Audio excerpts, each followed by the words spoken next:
onye biri biko ọ bụrụ na ọ ga-ekwe mme agara m eji Igbo ka anyị niile nwere Igbo mana ọ bụrụ na anyị sị ka anyị were Igbo kwuwe ya nkata Naijiria gbara obodo anyị n'isi bụ asụsụ bekee ka eji kpaa ya ọ ya ka o ji gbagwoju anyị anya n'ụzọ pụrụ iche anyị wee buru agbụ ahụ ha kere anyị na-akpagharị kemgbe afọ nnukwu ịtọ agbụ ahụ nwa mpempe akwụkwọ nji n'aka ekwesịghị ịkarị nwa nkeji ole na ole iji gụpụta ya ma tupu mbanye n'ime ya let me respond to my good brother, the senator, because he also referred to me as he was making his comment. It's been a long fight, but I also want to assure, I'm happy that my senior colleague, who was also a lecturer in the university from where I was trained, so if I say I am tackling the constitution of Nigeria, it was because I learned something from where the knowledge required, to do this had come from. So it goes to the credit of that same faculty of law in the University of Nigeria here in Enugu. Having said that, I go back to Senator Abaribe, who talked about what had been done in terms of amendments.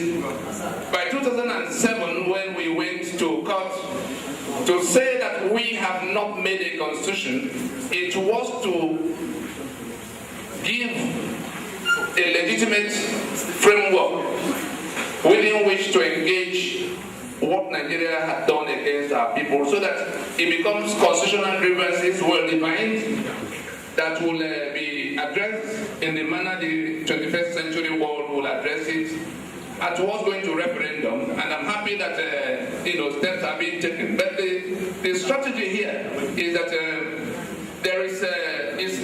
Nigeria was put together as a marriage.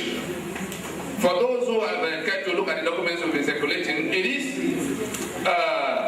by the cablegram of 1913, which Lord Harcourt said that they were given in the annexation that was called amalgamation.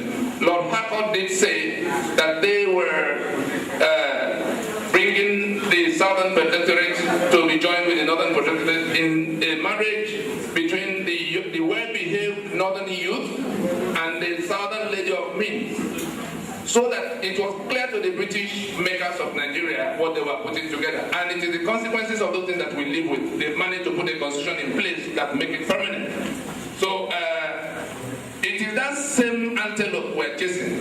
What the Lower Niger Congress has done differently, and we have no quarrel with our brothers in the National Assembly, especially the current crop, what the Lower Niger Congress has done in its approach is to, like that wife, that marriage that has come to where it has become unbearable, that wife that carries her bags and goes to her father's house, from which point the discussion will be held for how the marriage continues. So when we say that the constitution can no longer be the basis of the union, we are creating a condition that must be resolved, and that is where the Nigeria will now choose whether we stay back in our father's house or they come forward for us to work out how it will continue. So it is that same antelope we're chasing. By God's grace, I can see we have encircled it. Nigeria has no means of maneuvering out of where we've gotten now. Thank you very much. And therefore, I will run as fast as I can wherever the 10 minutes gets us to. I will have to stop. Not to forget to mention the World Igbo Congress that brought us here together today. I had the privilege of addressing their convention. I had the privilege of addressing their convention in 2012 in Orlando, Florida. And it may interest us to learn that the World Igbo Congress has an accreditation at the UN as the body of our people, Igbo diaspora in the US, taking steps to address whatever they can address from there concerning what is happening to us here. And they have an accreditation in the UN for the purpose of having access to come to articulate And they were kind enough, the executive director was kind enough, of course having consulted, to make that access available to the Lower Niger Congress on ground at home. And from that point in 2012, the Lower Niger Congress has had physical presence in the UN, for which reason I had the privilege of leading an LNC team to the UN in 2015 after the election that seemed to have fractured Nigeria. And we have sat face to face with the senior diplomats who will deal with the matter if it goes to referendum. They've looked at our case, they've told us what is possible and what is not possible. The constitution of Nigeria is there, strictly goes from Nigeria. It has been discussed at that level. And the credit must go to the World Eco Congress for giving us that unlimited access at the UN. Of course, Nigeria is sending more people because we feed them to it. We've been there before they realized that the matter was going there. There's nothing Mohammed is able to do on that account when the decision was taken. So let's just say the World Eco Congress is doing a lot more than we can see. And there's even more they have in the pipeline concerning this issue. I now return to starting on the existing protocol. I have something titled The Trinity in One of the Igbo Question, the Eastern Nigeria Question, and the Biafra Question in Nigeria, a case for self-determination referendum. Protocol, it gives me great pleasure to welcome all of us to the great city of Enugu. I must commend the conveners, because we talked about that. In my reckoning, I particularly recall the 2012 convention in Lando, where I had gone to share with the Igbo US diaspora important developments regarding the issues that now overrun the Igbo question in Nigeria, which first emerged in 1966 as the Eastern Nigeria question in Nigeria, turning rapidly in 1967 into what became the Biafra question, recently resurrected by the younger generation of the East in what has raged on as the Biafra agitation. So it is the same Igbo question that became Eastern Nigeria question that became Biafra question. In my reckoning, it is this trinity in one question that this summit has saddled itself with the task of interrogating with a view to finding viable answers for a better navigation of the future of Nigeria. Senator everybody say we must find an answer to the question of Ebe Igbo Nende, Kedehi Igbo Chok. Short of all embellishments, this question simply seeks answers to the issues relating to equitable, consensual protocols of mutual coexistence in the Nigerian Union from the perspective of the Igbo and by extension Eastern Nigeria. It becomes Biafra when consensus failed as it did in 1967. We are looking for consensus. If it doesn't work, there must be something we can fall into, not to hang in the balance. The historical beginnings of the Nigerian Union is too well known to bear much repetition here. But for the sake of the younger generation here present, that was denied the teachings of history as a school subject in their country and by their country, and who for no fault of theirs, I'm talking to the young people in this, I saw many of them. Your country denied you the history, the knowledge of what happened yesterday, so that you will never find an answer to it when you begin to confront the reality. It's no fault of theirs that they are totally uninformed about how their country, Nigeria, particularly the Igbo homeland, arrived at the very sorry path and quagmire it now is in, and who, befuddled by the pernicious reality they live in, raised a campaign for the recovery of some fabled lost paradise, Biafra.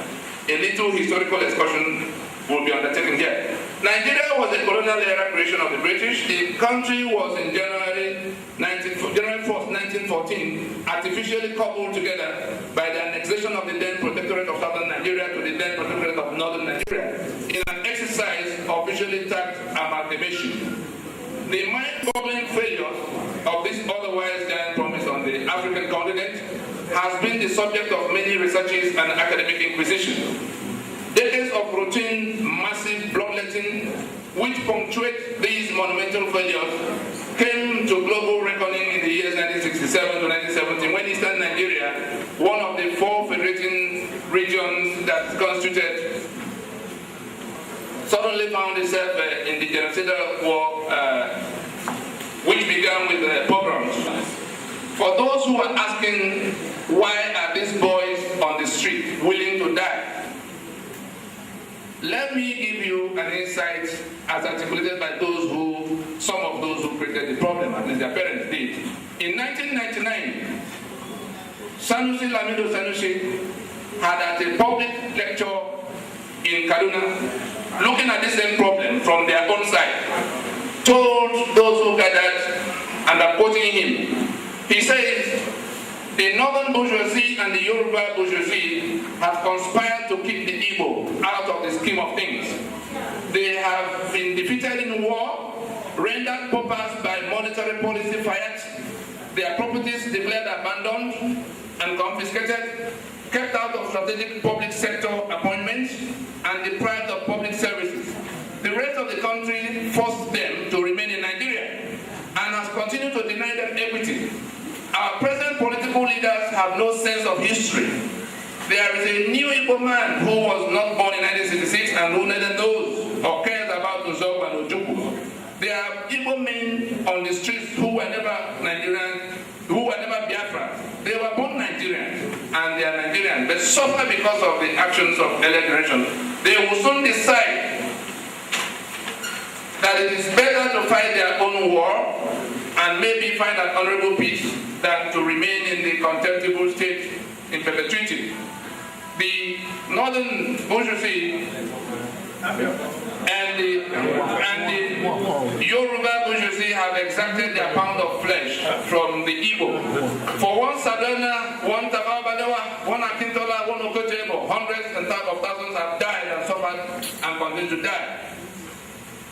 If this issue is not addressed immediately, no conference will solve the problems of Nigeria. Sanusi, Lamido Sanusi, as a public lecture, issued at our house, 1999, 11 September.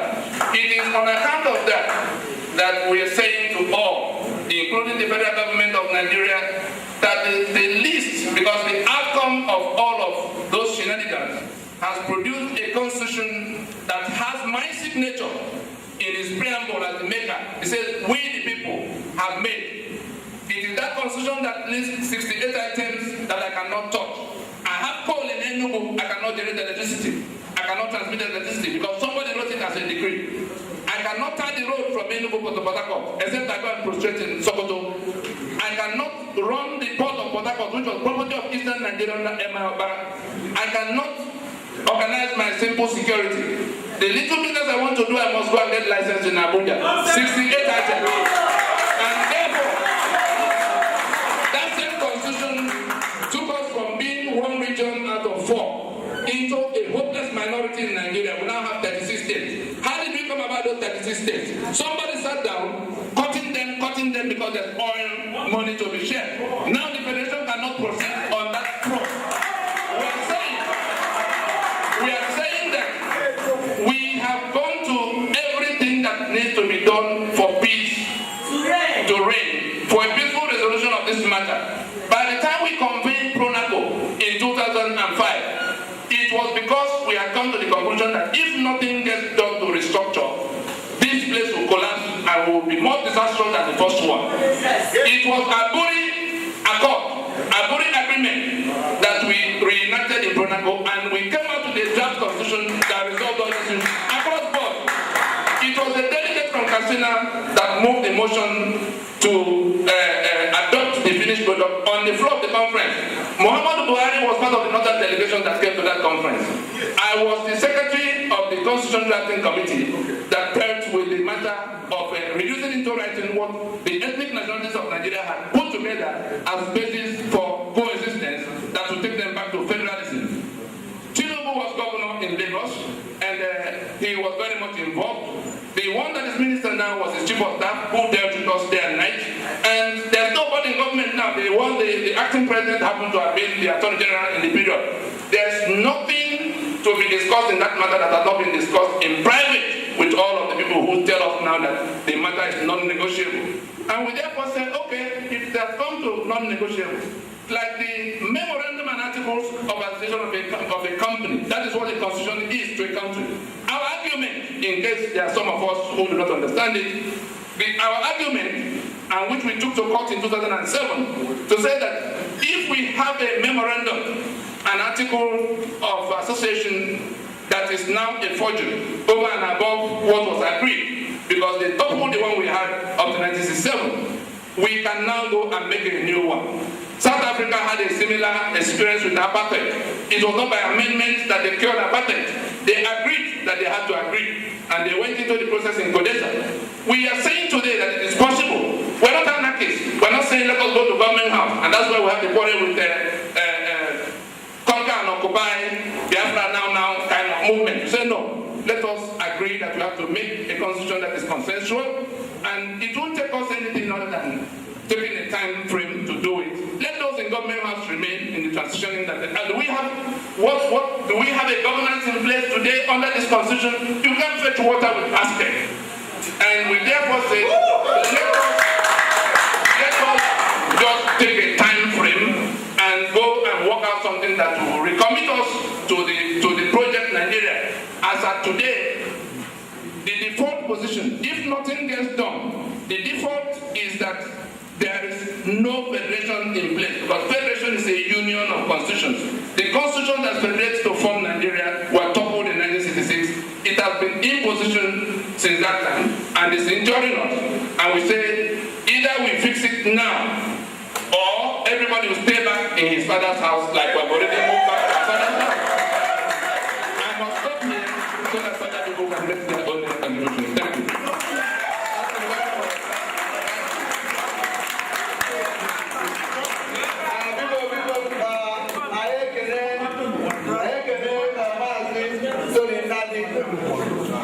Unfortunately, I don't have enough time for him to go on. As you can see, Owen had a lot to say.